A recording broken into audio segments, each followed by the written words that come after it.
Hey y'all, welcome back to the podcast. And I sound nice, but but I'm about to go in just a little bit because today I'm not gonna hold your hand when I say this, but some of y'all just want a wedding. Y'all do not want a marriage. Okay, so I'm like, I know this one gonna ruffle some feathers, but it's all right. And the reason I say this is because me and my husband, we watch like a lot of reality TV, like dating shows, like marriage shows, relationship type shows. And they really are like the backdrop of today's episode because like we rant the whole time that we're watching them and we end up like hitting the pause button and like going off on tangents and like whole separate conversations that are, spun off because of something that happened on the podcast. So, during the episode. So we are big like 90 Day Fiance, Married at First Sight, Love is Blind. We watch all of those and pretty much any of the spinoffs and stuff like that. And while I understand that reality TV is exaggerated, but it's not fiction. I mean, now granted, reality TV isn't reality because it's so heavily edited and it's to make people look a certain way and it twists their words and things like that. But the dynamics are real. Like, somebody can't make you say something. And, the way that people act in relationships and some of the behaviors that are triggered by, being with a person, those things are real. So we see them like surface in the relationship dynamics that we watch on these TV shows. And I think that's probably why so many of us like watch them because it's like, oh, child, it feels like it's more than anything that you would do or things you would say when really a lot of us, can be found quite guilty of behaving in a certain way or may see ourselves with people we know in, it's some of the people that we see on these reality TV shows. And just, for a little bit of background, if you don't know me, or, my whole story, I have been in my relationship for 23 years now, and we will be married 19 years this year. And that is not intended at all to be any kind of flex. Because what I'm saying is I certainly, when it comes to relationships, am never speaking from a space of like perfection. I'm speaking from a position of duration. What 23 years in a relationship with the same person at least teaches you or shows you or reveals to you are patterns. And chemistry hides patterns because you are drowning in dopamine and serotonin and everything's so beautiful and, they look good, they smell good, she pretty, he handsome, everything's doing what everything's supposed to do. So in short-term relationships and exposure to another person, we just don't get the opportunity to pick up on patterns of behavior in ourselves that can be triggered by being in a relationship or by them. So that's all I'm telling you by saying that I've been in a relationship for over 20 years is just saying that, girl, I've been in the trenches, okay? Not that, we are any kind of like relationship experts. I think we obviously have more experience than other people who we've gone before, for better or worse, but certainly not, any type of like, we not Dr. Mr. and Mrs. by any stretch of the imagination. So one of the key things that I feel like always stands out to me when I'm watching like reality TV that, obviously I see in relationships, in real life as well, as I feel like nobody's ready to be in a real like committed relationship or a marriage at all.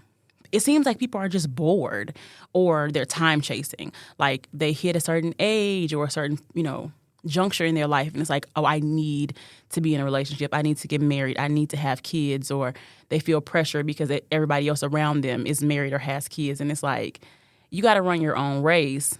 And you certainly shouldn't be getting with someone under, that shouldn't be the motivation, because relationships are extremely challenging. And I know I heard somebody say before, like, if marriage is so hard, why y'all keep doing it? Like, why do married people always tell single people that, marriage is hard?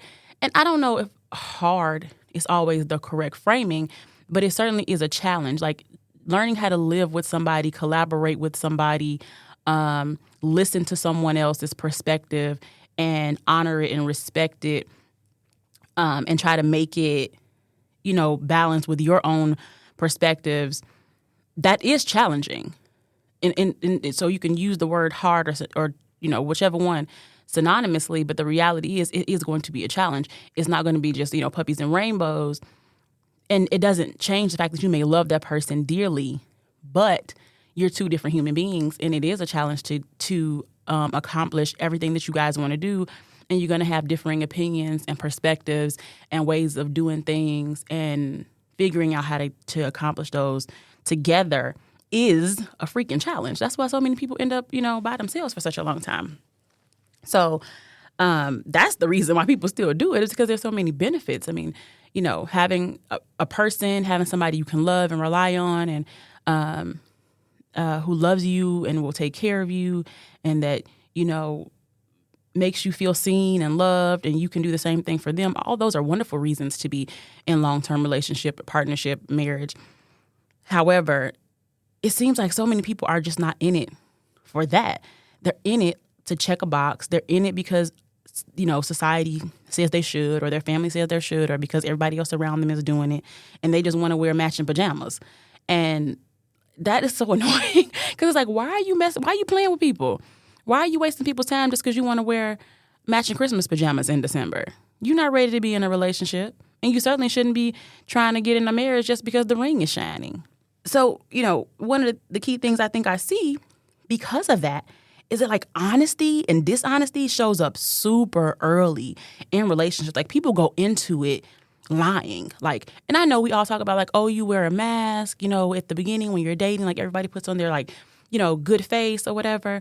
And I think to a degree that's expected, because you're just, you're putting on your best self. You want to make great first impressions, but we're not talking about, like, all out lying to people.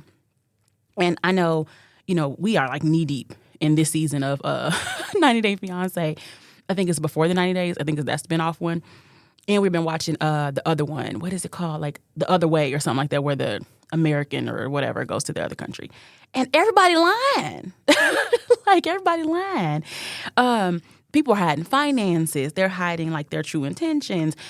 Definitely some people hiding deal breakers, because everybody done cheated on somebody this season. And then certainly I think what I see a lot of across these different shows, like the lie about timelines. And I think it's a little bit skewed a lot of times on the women's side, where the man lies to them about whether they want to have kids or when they want to have kids. That seems to be a little bit lopsided, but I've seen the women lie as well when they don't want to have kids, or they don't know when, and the man really wants kids. And I just feel like all of that stuff creates power imbalances in a relationship from the very beginning, and it sets you up for failure.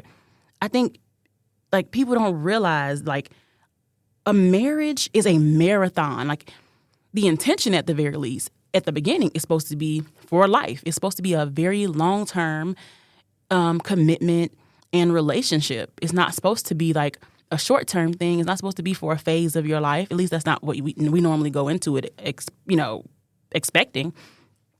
So going into it knowing that you're being dishonest and you're, trying to dupe somebody, it's just crazy to me. Because, and I know a lot of people aren't long-term thinkers and they don't project forward, but, like, you're going into something that you're saying you want to do for the rest of your life lying.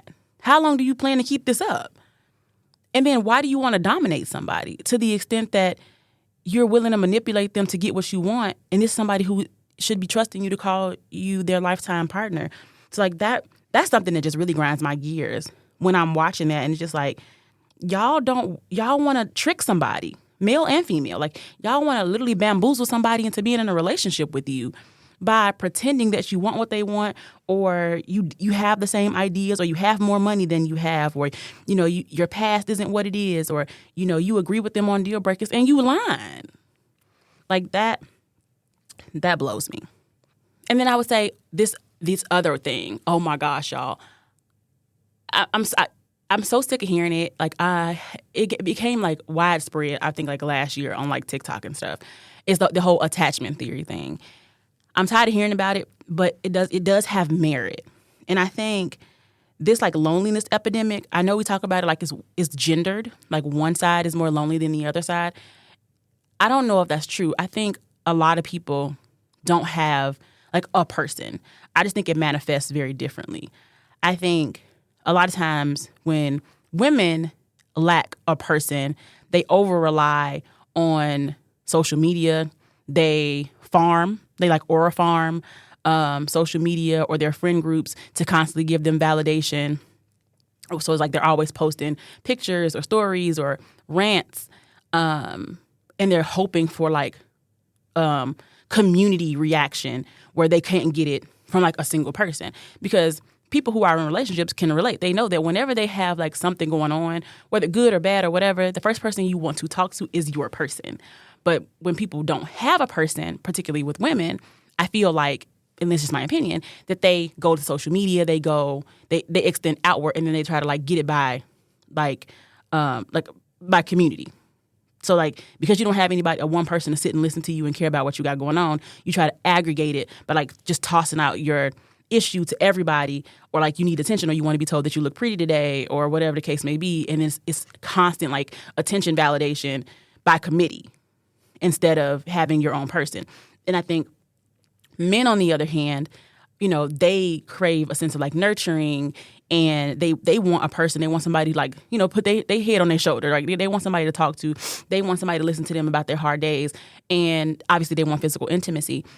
And you find that through like promiscuity, them out here being loose.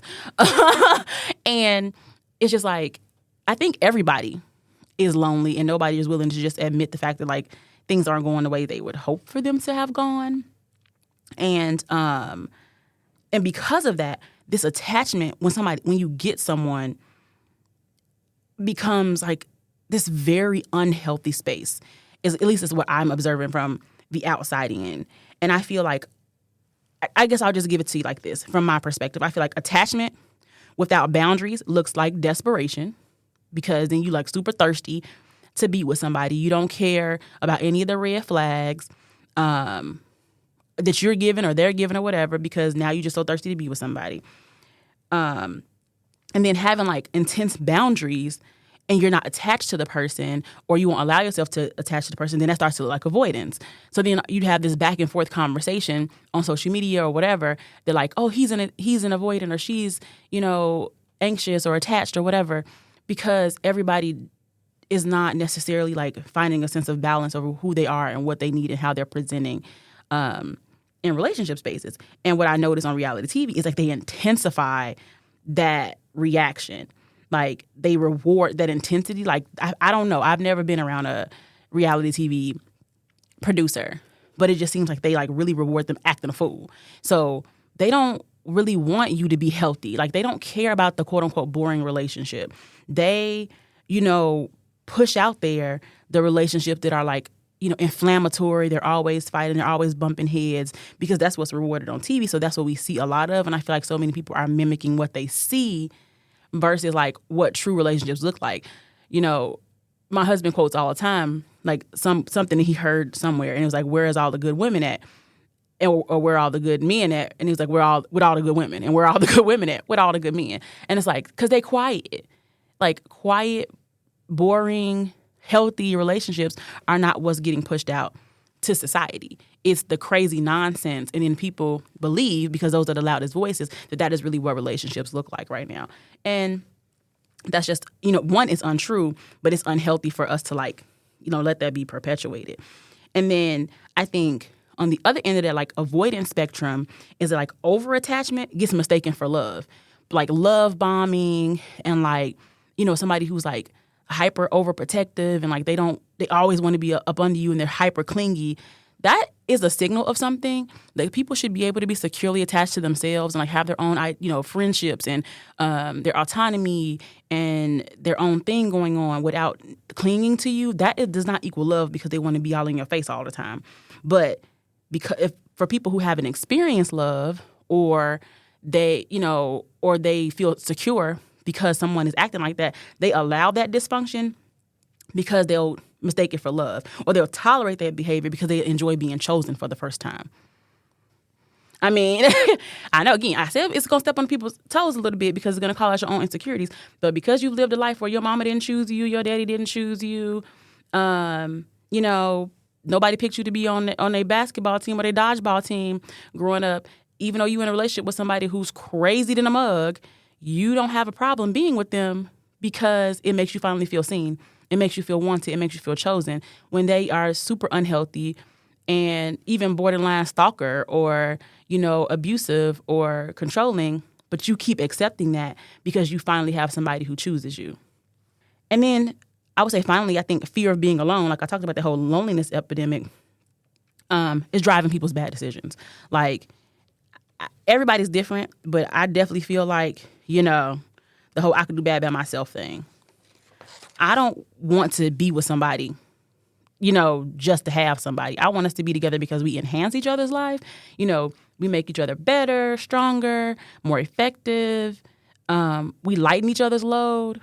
Having somebody just to have somebody and they're bringing you down, they're making you feel heavier, to me is not the move. But it seems to be very common, and we see that a lot, like I said, as a mirror of society in, these reality TV shows.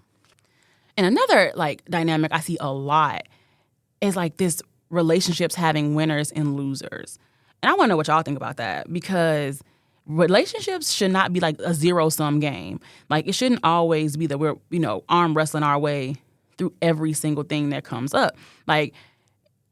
Obviously, again, in 20 plus years, we certainly have had our share of relationship counseling and therapy and stuff like that.